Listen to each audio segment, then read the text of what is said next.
is still alive, is still kicking. That is partly because of the Philippine Air Force 250th Presidential Airlift Wing. Maraming salamat sa inyo lahat, mga kasama.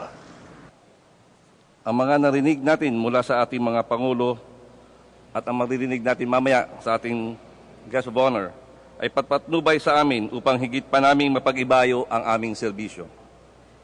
We are fully aware that the vast and emerging challenges unfolding around us only suggest that change is no longer just the exception, it is the rule. Along with that realization, we are determined to be more relevant and credible as our anniversary theme. Ingenuity is the result of combining the words ingenuity and the command's thrust of a jointly engaged and transforming, or JET force.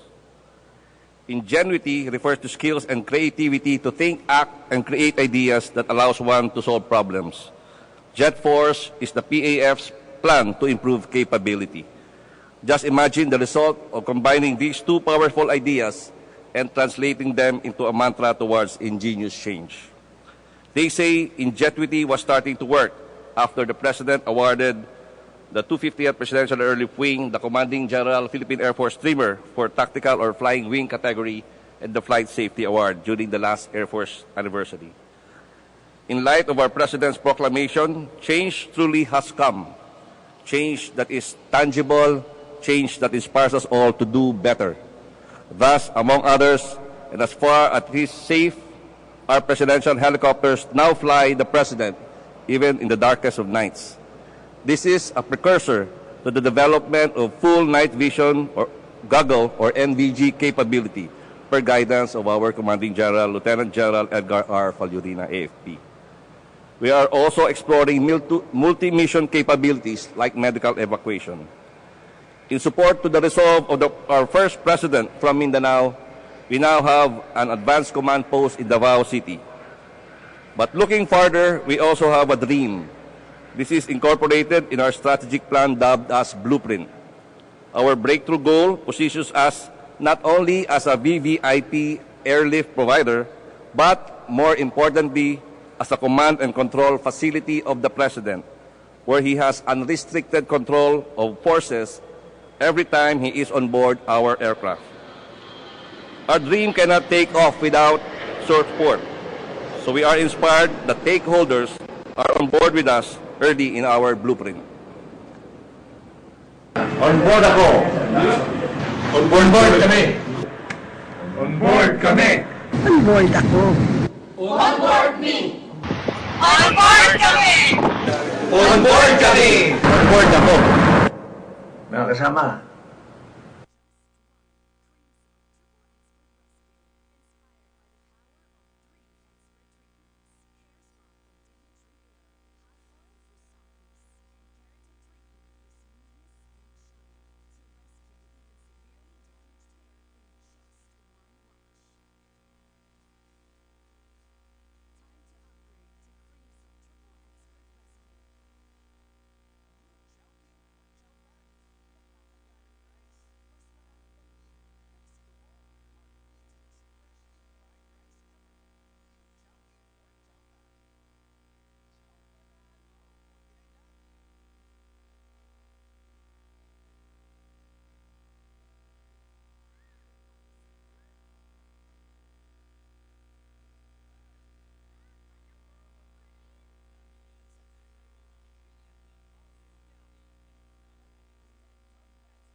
To our home.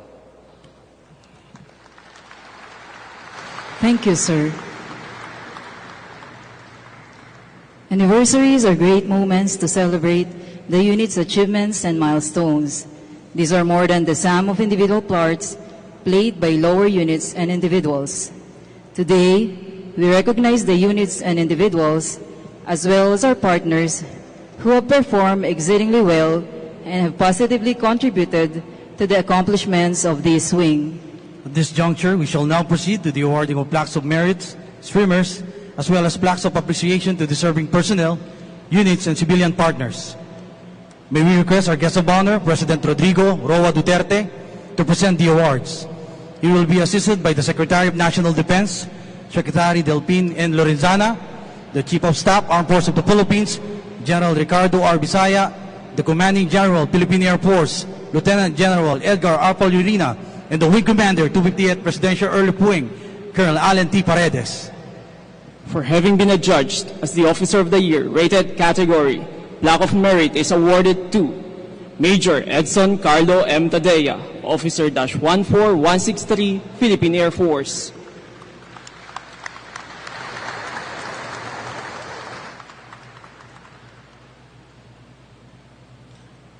For having been adjudged as the Officer of the Year, non-rated category, Plaque of Merit is awarded to Major Mark Anthony M. Songadan, Officer-131985, Philippine Air Force.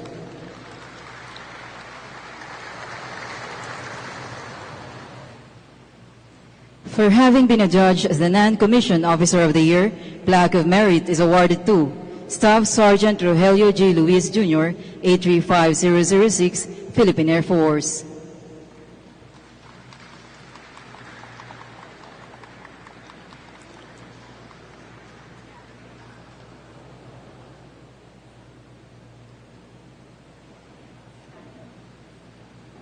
For having been adjudged as the Airman of the Year, Plaque of Merit is awarded to Airman First Class James D. Jeromo, 892736, Philippine Air Force.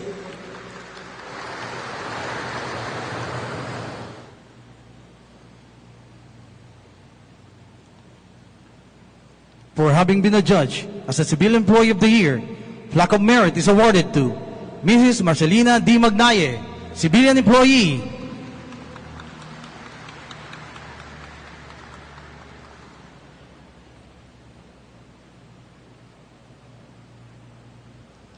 For having been adjudged as Squadron of the Year Flying category, Plaque of Merit and Streamer are awarded to 252nd Presidential Airlift Squadron. To receive the award is the Squadron Commander, Major Mark Anthony A. Yambing, Philippine Air Force.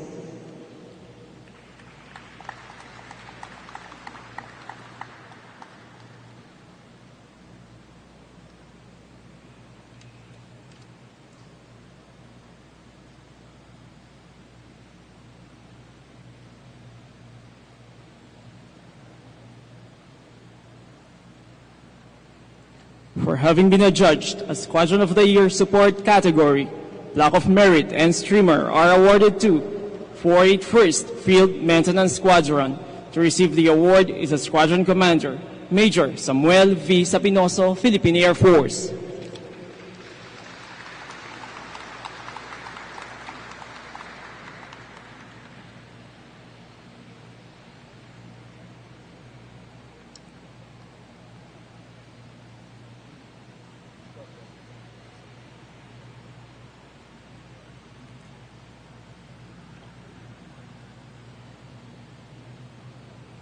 For exemplifying brilliant ownership of the Philippine Air Force Flight Plan 2028 and blueprint by garnering the highest cumulative score in cascading activities during the initiation and compliance stages, the Blueprint 2028 Compliance Stage Award is presented to 488th Maintenance and Supply Group.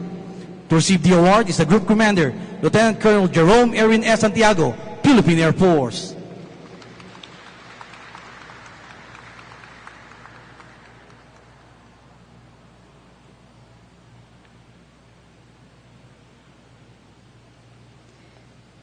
For having been adjudged as the flying unit that has the best overall aircraft accident prevention program in all flight safety functional areas during anniversary year 2015 to 2016, the 250th Presidential Airlift Wing Flight Safety Trophy is presented to 252nd Presidential Airlift Squadron. To receive the award is the Squadron Commander, Major Mark Anthony A. Yambing, Philippine Air Force.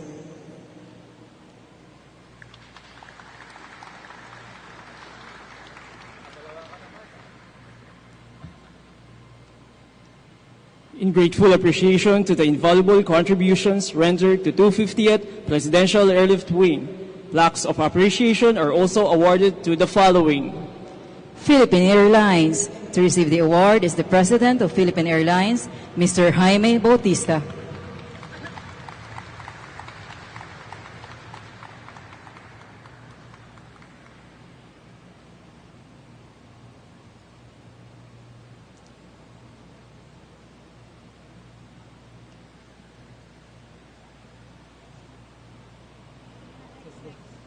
Manila International Airport Authority. To receive the award is the Assistant General Manager of Manila International Airport Authority, Colonel Allen Capuyan, retired.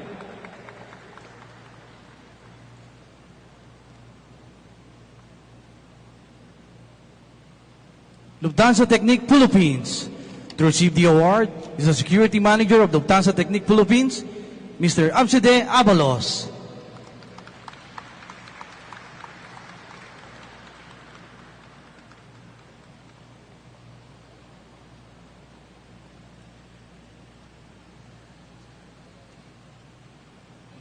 Manila Control Tower. To receive the award is the Officer in Charge of Manila Control Tower, Ms. Marlene I. Singson.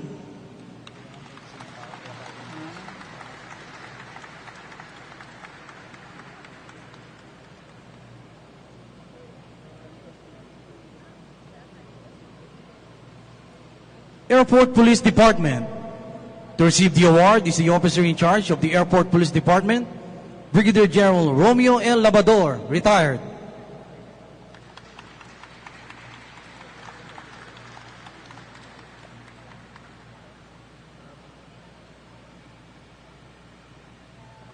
Thank you, sirs, and congratulations to all the awardees. Please be seated. We now come to the most awaited part of the anniversary program. May we request the Secretary of National Defense, Secretary Delpin N. Lorenzana, to introduce the guest of honor and keynote speaker. Mga kasama, ang Pangulo ng Republika ng Pilipinas, President Rodrigo Roa Duterte.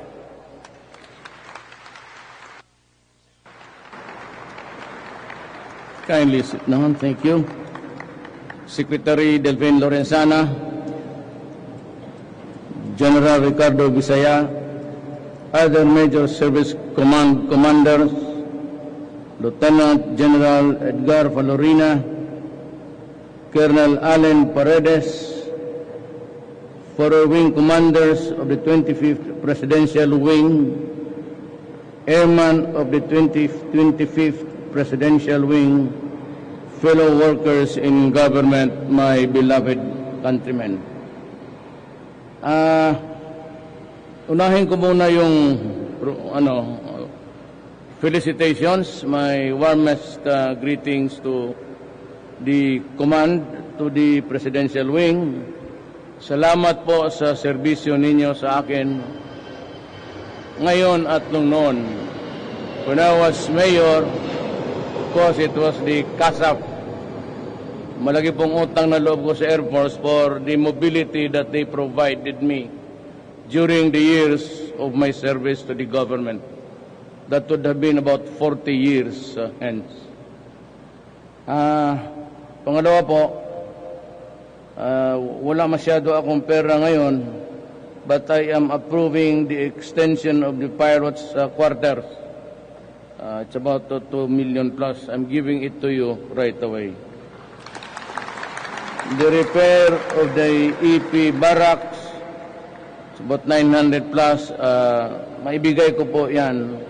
Pati yung repair ng rotary door railings, which is about 4 million. That's about 700 million. Medyo hindi mabigat yan. And I'd like you to know that I'm not trying to earn gratitude here. I'm just trying to say that yung bata-bata ninyo sa Malacanang, I went to the medical center of the AFP. Well, of course, there were things which... but anyway, I gave you $500 million.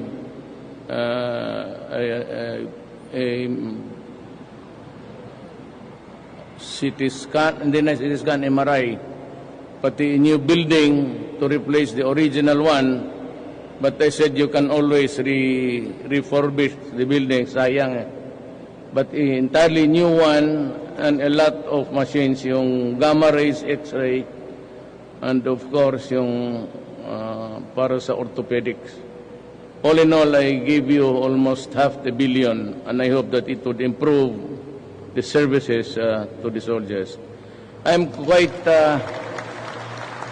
not comfortable with the arrangement now that ang army kung magpunta sa Air Force at doon magbayad pa, and the Air Force in the field, and it's the expense of the army, for whatever reason, for any event, magbayad na naman ang air, you have to pay interbranch. I'd like just to give you one service command para sa lahat. It would expedite matters and centralize everything. And I want to deal for the next 6 years, in the coming years, kung buhay pa ako, to just deal with one person for the entire needs. Medical service for the entire, pati na police. Kasi kawawa naman sila kung i-separate mo. Then we can have an improved Vilona Hospital also. I will try to give you the things that you need, and especially going down to the arms. It's about time that we talk seriously about our sovereignty. We are not going to cut our umbilical cord with the countries that we are allied now. But itong modernization, mayor pa po ako, and this started about many years ago when Bonifacio was sold with a commitment that it should be used to modernize the armed forces of the Philippines. In the coming decades, there would no longer be a worry about a world war. Kasi po, if you dwell on another third world war, that is effectively ending the planet Earth. Or it will no longer be a very habitable place to live should you unleash all those nuclear bombs. So it could only be a result of a grave and serious miscalculation. That's the problem always. It's miscalculation. But I see in the horizon the dark clouds of terrorism. You have to, just from a civilian, kasi hindi na ako, don't look at me as a president, just as a civilian giving a piece of advice. The horror that we are facing in the coming days would really be terrorism and drugs. Ito namang druga, I have been at the receiving end, and you know that. It could be, well, funny to look at. Sometimes you ponder on I said, how we should conduct our foreign policy. You know, we are not just, we could never be just a small country and to be shouted at or lectured upon by any foreign country or by any president. And so, when they were talking about human rights, I authorized the release of all the pictures of the horror that the Philippines suffered under the Spaniards and the Americans. And for the years that they sat on this country and took care, got it all, the fat of the land, for so many years, for 100 years. So I said to myself early on that this cannot continue. And I would have to address, if it's human right problem, then we must discuss the entire gamot I dimension of. So nandyan ngayon sa Facebook, yung massacre everywhere. Balingiga, sa Samar, that was the time that 10 years old and above were massacred by the Americans and got the bell, and until now, they hijacked it, stole it, and never returned it to us. It's a sentimental value that is really attached. It is the massacre that happened to the Filipinos in Samar. Take a note about that in the chapters of our history. Cannot be forever shouted at and lectured upon. Not me. As I have said, in my quest for what is right for my country, I am putting on the table at stake my honor, my life, and the presidency. Period. I can be ousted anytime, walang problema. Congress can initiate. Basta ako nakapokus lang, I promise the people that I will give you a clean government, and it will be clean as it could ever be. I promise you that I'd get rid of the drug problem, because if I don't interdict the drug problem, it will compromise the next generation of Filipinos, given the numbers who are now addicted. Padilla said 3 years ago that it was at 3 million. Now recently, if you count by the numbers of those who surrendered, gave themselves to the authorities, it's 700. Just maintain that number, no incremental increase. We have a 3,700,000 addicts in this country. That number is not a joke. I had a talk with Dudo. He has 4 million. And that is why, napag-usapan lang naman, pag sabi namin na we will implement the laws, I told them, hindi ko na hinintay. I said, Mr. President, so as not for him to apologize or anything, said, Mr. President, I have my laws here. It's good that you have the death penalty here, because at least you can bring it down to the barest minimum. I said, go ahead and implement the law. We never mentioned about the law. Sinabi ko lang, we will respect the judgments of your courts. Period. It would have been a bad taste in the mouth to be talking about having a strong posture against drugs, and here you are begging for something. I'm sorry. I have nothing to apologize, because, the law is the law. But then, again, nothing to say I'm sorry for, but the circumstances would not allow me to wander to another field of our talks. We're talking about terrorism, and we also agreed to, I would allow you, the Philippine Navy, and the Air Force, and the Coast Guard, to pursue the pirates. Because in this jurisdiction, we follow that piracy is a crime against humanity. And we agreed that even if you pursue in hot pursuit the criminals and you cross your border, you just announce it today that you're entering because you are pursuing a drug poser or a drug criminal syndicate, and they would take over the chase. But we also agreed that if anything happens during the chase and there's a confrontation, we agreed that we can use force. Sabi namin, ganon. And the pirates, I suggested to him, if it is a confirmed pirates there, pasubugin na natin. Sabi niya, I agree. It's a war against piracy, if you may. Yon ang pinag-usapan namin. Then, lastly, I would not want to take much of your time to the military commanders now, especially those who are just papataas pa kayo from the ranks of Lieutenant Colonel.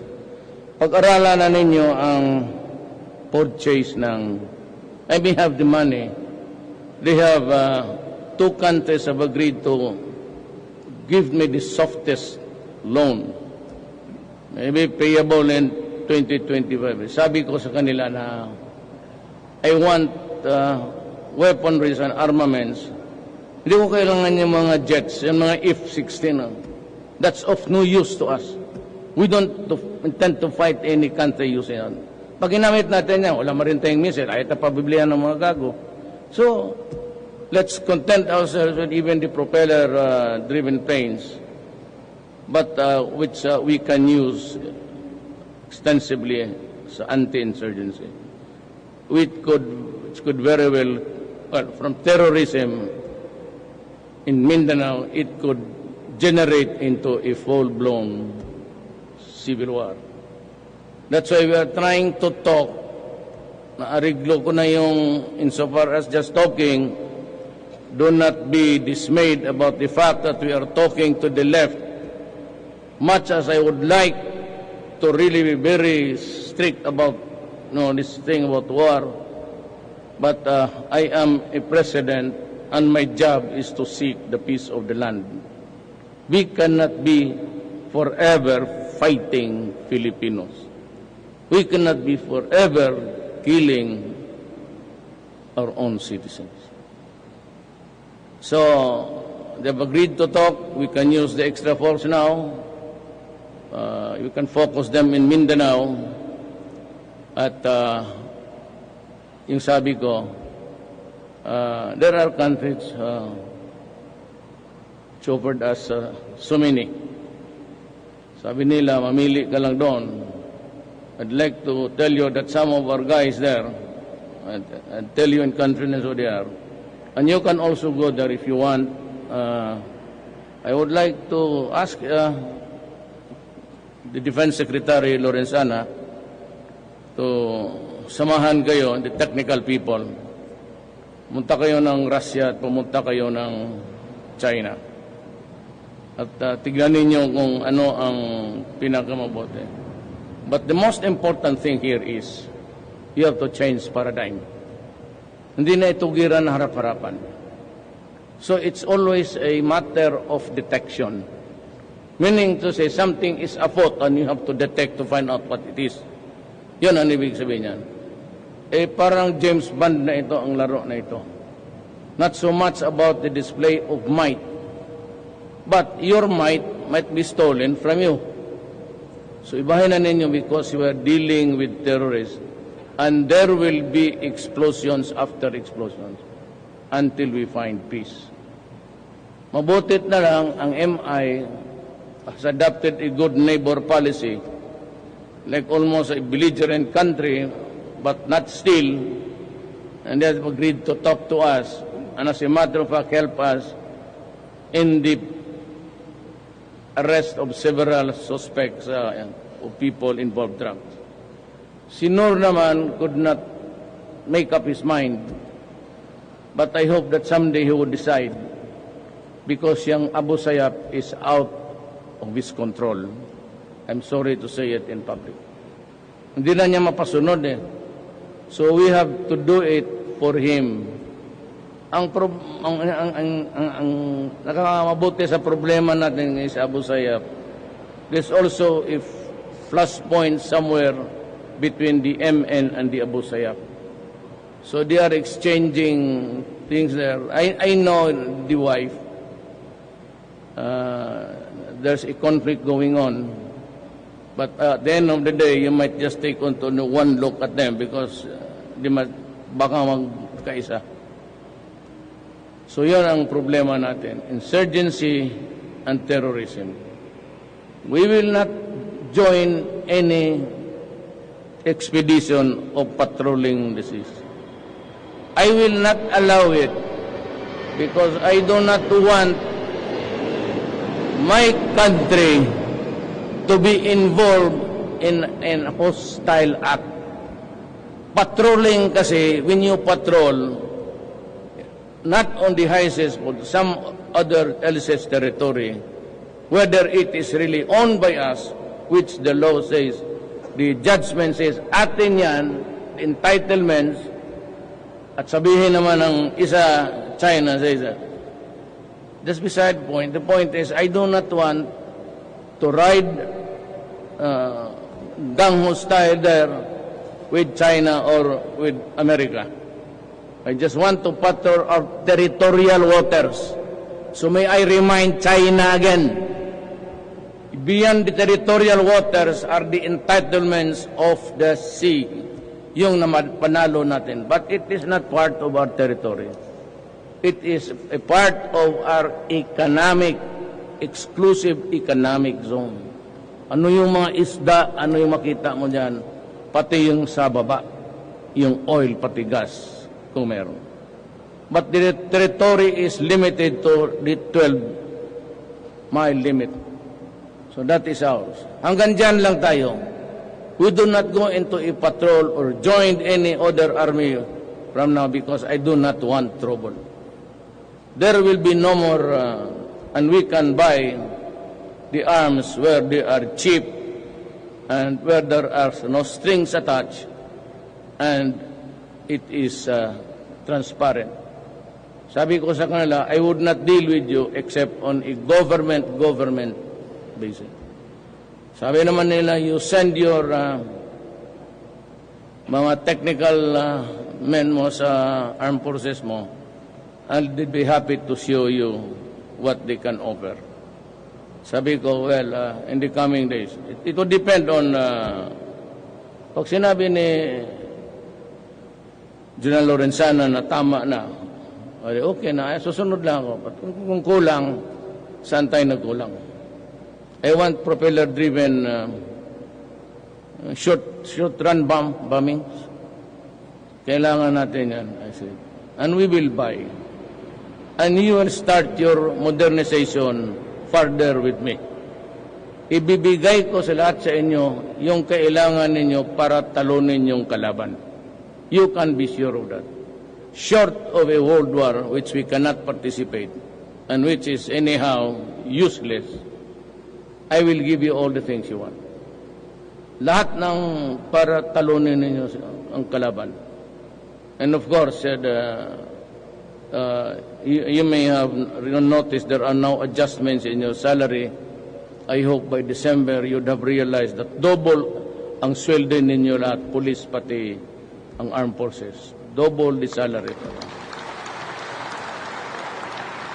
And for the men down ng kawawa, yung lahat ng byuda,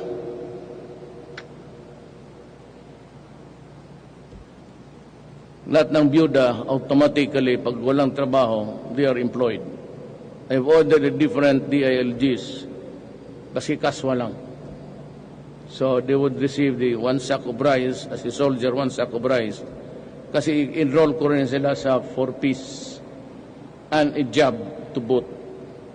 And a scholarship. In the next year's budget, we may adjust ang edukasyon sa kindergarten hanggang high school, libre na. Gobyerno na magbayad. Yun lang ang maibigay ko sa inyo ngayon. But surely as we progress, and I hope the country also, the economic side of the country will go full blast. And we can trade with all. But I said, we are not cutting our alliances, military as well. But certainly we will follow an independent posture, an independent foreign policy. Maraming salamat po. Thank you, sir.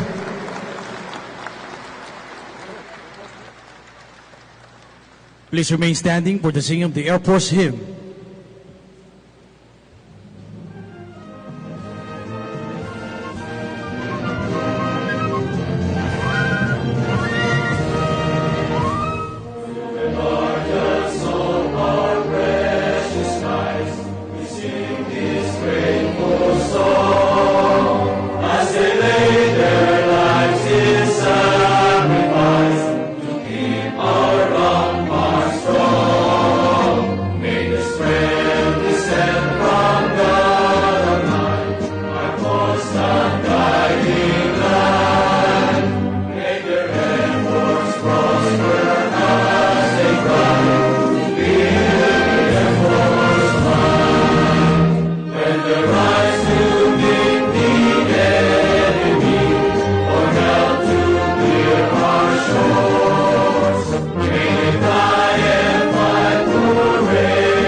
Thank you. We shall now proceed with a photo session for posterity.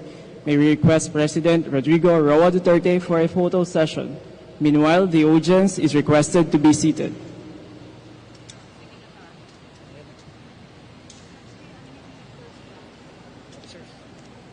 The first batch is the 250th Presidential Airlift Wing officers. Likewise, all 250 Presidential Airlift Wing enlisted personnel and civilian employee are requested to proceed near the stage.